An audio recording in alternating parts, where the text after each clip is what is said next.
as a father, this boy needs a good psychiatrist. Thank you, but if you'll allow me, Certainly I'll allow you. Take a seat and let's get started. By the way, did your colleague tell you that I... Oh, I'm sorry, I forgot.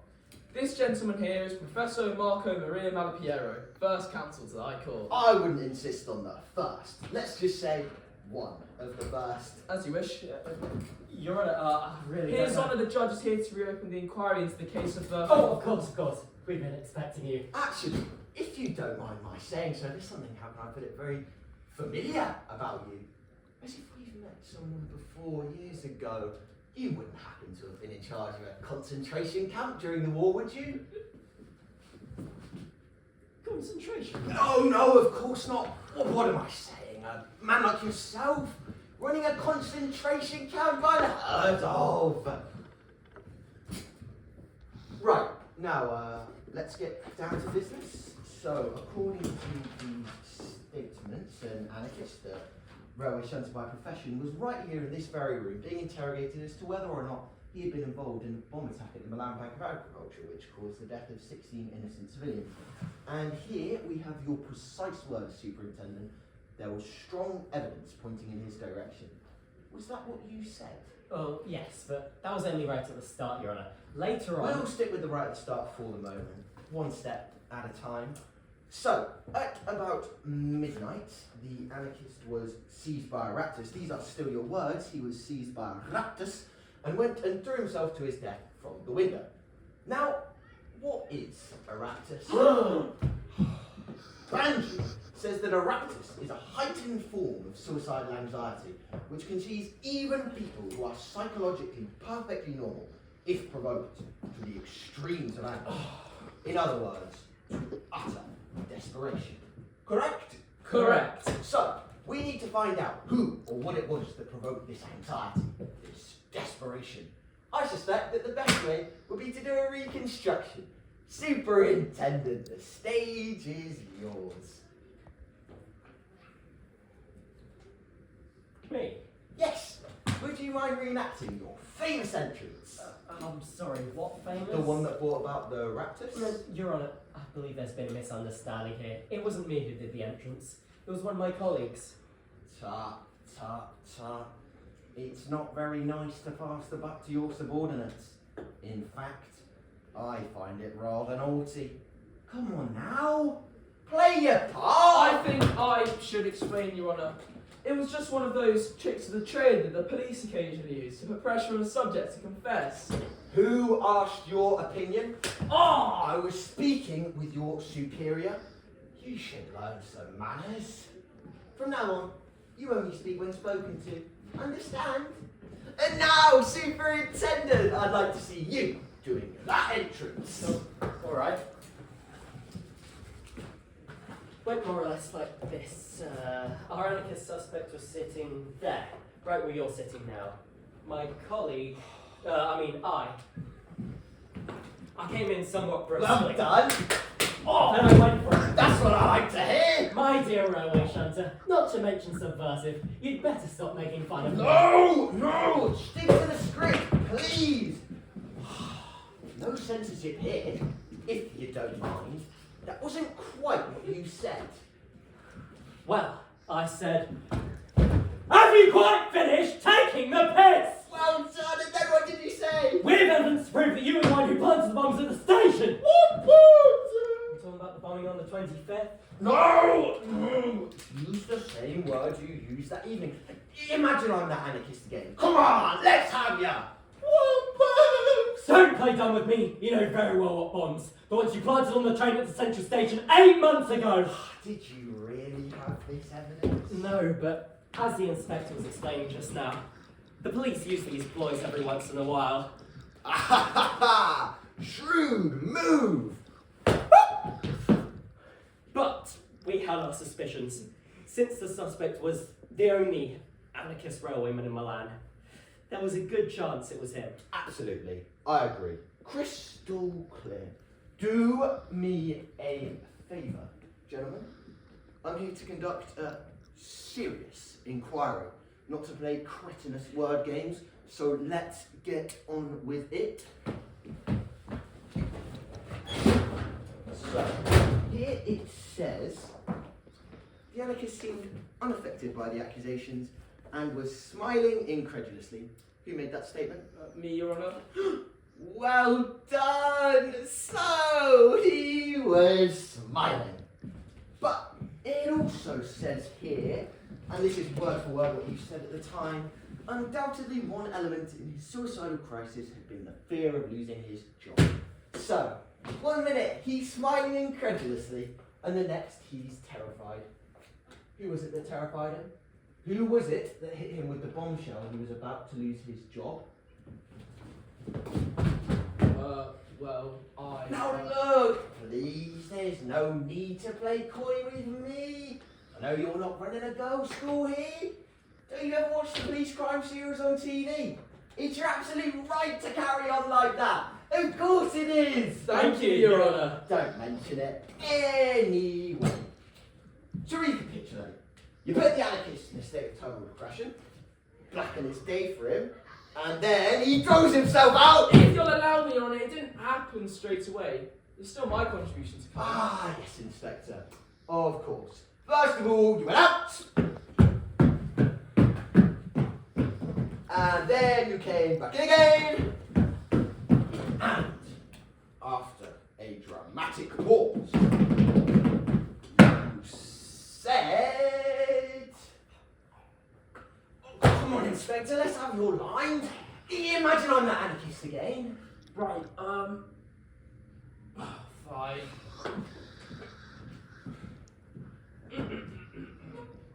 La la la la la. I've just had a phone call from Rome.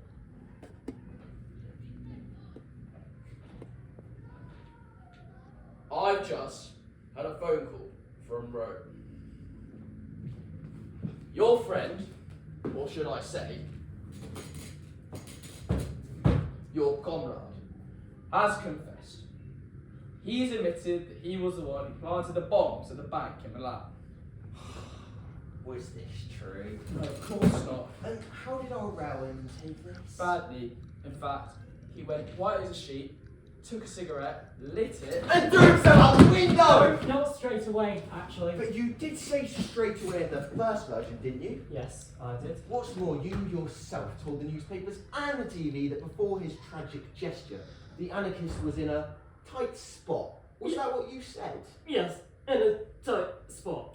And what did you go on to say then? That is alibi. They spent the afternoon of the morning playing cards in the bar by the canal. I'd collapsed. And you ended your statement by saying that the anarchist's suicide was an obvious admission of guilt. Yes, sir. And you, Inspector, were announcing to all and sundry that there was proof that he was a villain and a hardened criminal. But, Superintendent, just a couple of weeks later you issued a statement to say, here it is, that naturally, I repeat, naturally, there was no such evidence against our poor railwayman, so that he was completely innocent, and you, Inspector, even went as far as to say the anarchist was a good lad. Yes, fair enough. We made a mistake. Of course, of course. We all make mistakes, but if I might say so, you went right over the top. If you ask me, when you give a person the runaround like that, it's no wonder he gets seized by a raptus. No, I'm sorry. In my opinion, you are all extremely guilty. I regard you as totally responsible for the anarchist's death. You should be charged at once for having driven him to suicide. You can't be serious, Your Honour. You said it yourself. Our job is to interrogate suspects, and if we want to get them to talk every once in a while, we have to use tricks and ploys and sometimes psychological violence. But here we're not dealing with once in a while. This was continuous, premeditated violence. To start with, did you or did you not have proof that our poor railwayman had lied about his alibi? Answers, please! No! Where did the information come from that the anarchist dancer had confessed? Oh, we made it up. Wow, how very creative! Oh. You should take up writing, you two.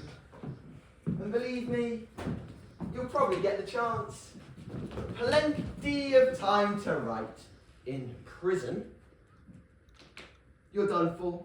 The Ministry of Justice has decided that you must be made an example of, and that you must be dealt with the full severity of the law, so as to restore the public's lost faith in the police. What? I don't believe it.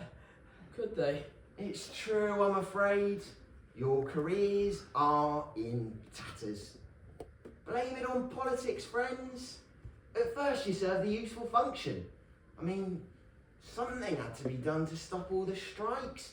So they decided to start a witch hunt against the left, but things have gone a bit too far. People have got very upset about the death of our defenestrated anarchists. They want someone's head on the block, and the government's going to give them yours! Us! That's right. Oh, And you really think? well, who am I if not your executioner? What poxy job? I've been set up. Ha! I know who did it. They're going to pay for this. I'd say a lot of people are going to be very happy to see you two get your comeuppance. How immensely of us! Can you imagine the headlines? The humiliation, the sniggering, the jokes behind our backs. Everyone turning their backs on us, pretending they don't even know us. They won't even give us a job as car park attendants by the time we're finished. What bastard work! Oh, what a bastard government! Your Honour, you're going to have to advise us. What do we do now? How should I know? Yes. What would you advise? If I were in your shoes, Yes. I'd throw myself out the window! What? You asked my advice the way things are looking, rather than have to endure the humiliation. Take my advice! Jump! No, Your Honour, what are you doing? There's still hope! There's no hope! You're done for! Understand? Done for! Jump! Oh, no, stop! Don't push! I'm not pushing. You've been seized by a raptor.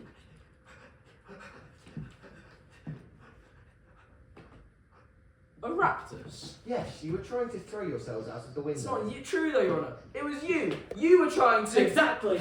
You were doing the pushing. Oh, it's true, it's true. I drove you to it.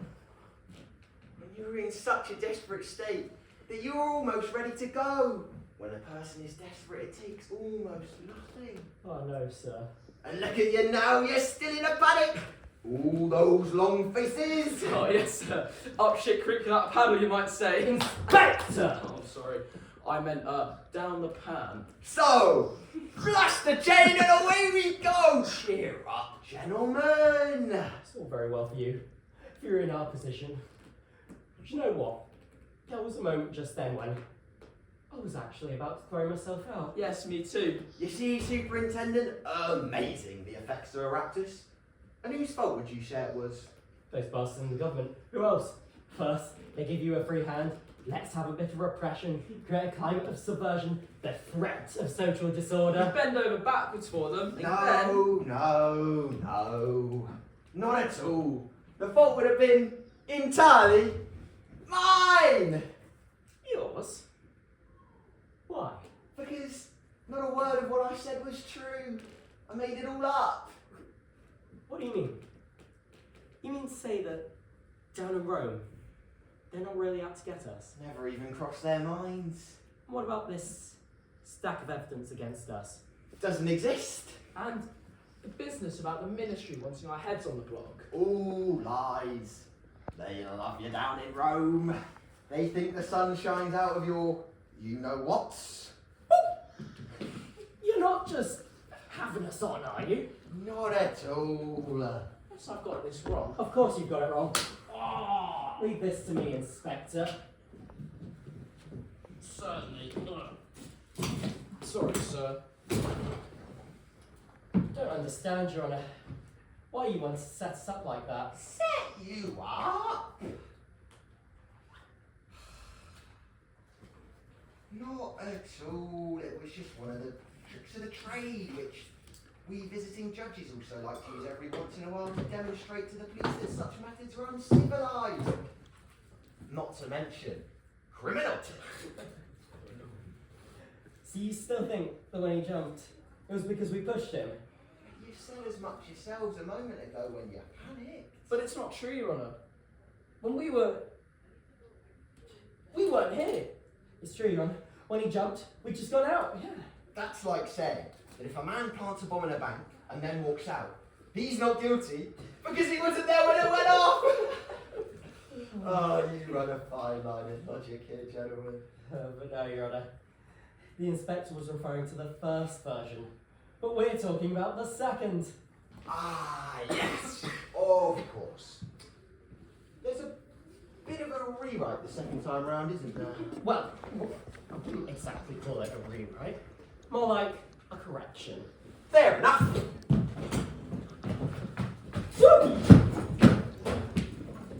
Let's take a look at this. Correction. Well, we have. Please don't forget that here I also have statements for the second version. Go ahead. Well, we've moved forward our ploy about the anarchist alibi and so on. How do you mean? Yes, well, you see, we stated that our session with the anarchist, when we tried to trick him, didn't happen at midnight. It happened at about 8 in the evening. 2000 hours if you prefer. So you've brought the time this flying lesson forward by 4 hours. So the terminal depression happened at 8 o'clock and the suicide happened at midnight. So now, what do we do with the raptors? What I mean is, everyone concerned, from the judge who did the original inquest through to the public prosecutor, has always stressed that the poor devil threw himself out because of a sudden raptus. And now, hey, presto! You've done away with the raptus. No, we haven't, not at all. Yes, you have. No, there was a raptus, but we just wanted to prove that it couldn't have been caused by feeding him false information, precisely because there was a gap of 4 hours between then and the time of his suicide. Of course, you're right. That is brilliant. Well done.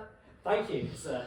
So that way no one is going to be able to lay the blame at your door. All right, a few white lies were told, but they couldn't have been the reason for his death. Exactly. So we're not guilty. Congratulations! Oh, we still don't have the faintest idea why the poor wretch threw himself out the window. But that doesn't matter! The main thing is, for the time being, you're innocent. Allow me to thank you again, Your Honour. I must admit, I was beginning to think you had it in for us. How do you mean? No, you made your mind up that we were guilty. Oh my goodness, no. Quite the opposite. I understand I have been rather provocative, but that was only to force you to come up with ideas that were sufficiently convincing for me to help you get out of this mess. I'm really grateful to you. It is good to know that the judiciary is still a policeman's best friend. You might even say collaborator. Of course. But you're going to have to collaborate too, if you really want me to get you out of this mess and put you completely in the clear. Absolutely. My pleasure.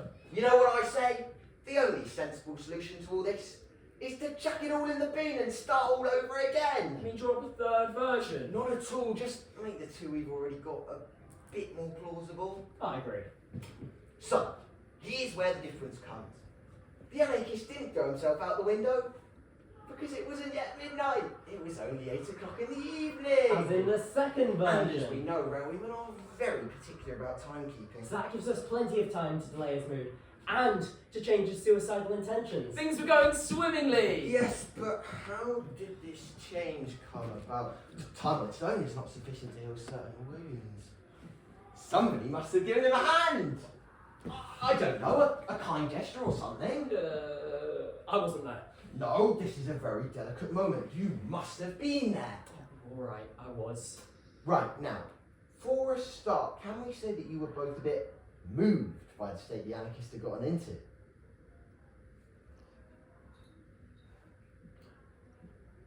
Oh yes, I felt ever so sorry for him. And might we also say that you, Superintendent, were also sorry to see him feeling so bad? You are, after all, a sensitive sort of chap, are you not?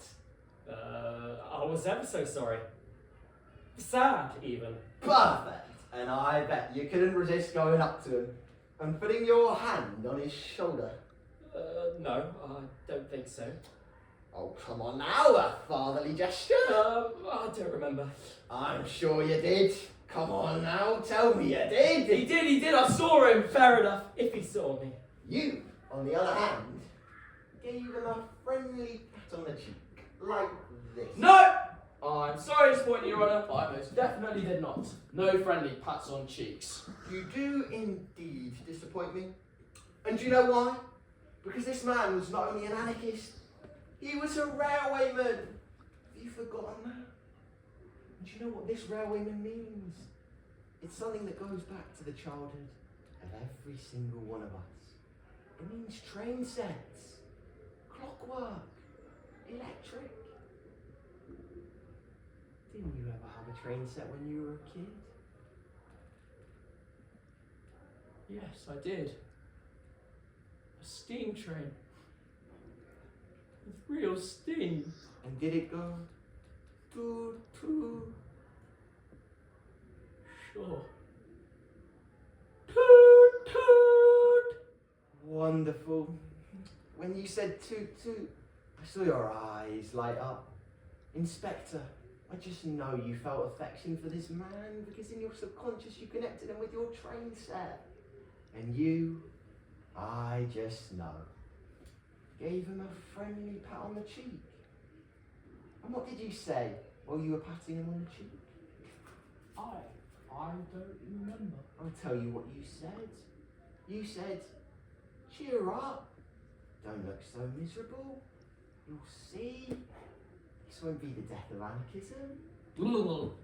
No, I don't think so. Oh, come on now, for goodness sake! You did say it, otherwise I am going to get annoyed. My neck. Look at my neck. Did you or did you not say it? All right, if it makes you any happier. Well, say it then. I have to put it in the statement.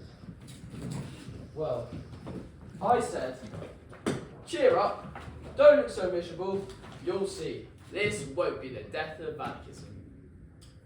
Well done. And then you sang a song. We sang a song! Of course, you're all in such a good mood. You're all friends, comrades even.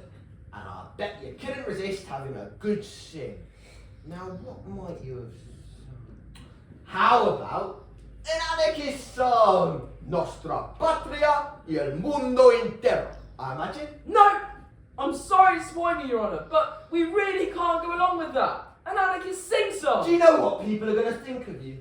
That you're a bunch of bent bastards and liars. Who do you think is ever going to believe you again? And do you know why they won't believe you? Because a version of the facts, as well as being total bollocks, lacks humanity. Not a shred of fellow feeling. You never let yourselves go. Let rip. Laugh. Cry. Sing. People would be willing to forgive all your cretinous blunders if only they could see two decent human beings behind it all. So please, for your own sakes, sing! O propungi d'Italia, alla ventura, si va senza rimpianti, lì para nostra patria al mondo intero, nostra legge la libertà, è un pensiero, ribelle sta.